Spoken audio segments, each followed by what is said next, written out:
Alright, hi guys! For today's video, I am going to show you what's happening after the show is finished. So, here we are striking the set of Bridges, which is one of the production show in the theater. So, if you are planning or you have been assigned to do Celebrity Ascent and you are part of the theater team, ito ang kakasugupain mo.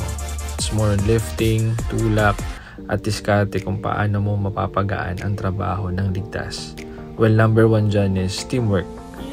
Well, teamwork is the key and patience is a virtue. Maging mapagkumbaba, huwag isiping ikay mas mahusay sa iba. Lahat tayo ay pantay-pantay ng likha at isa.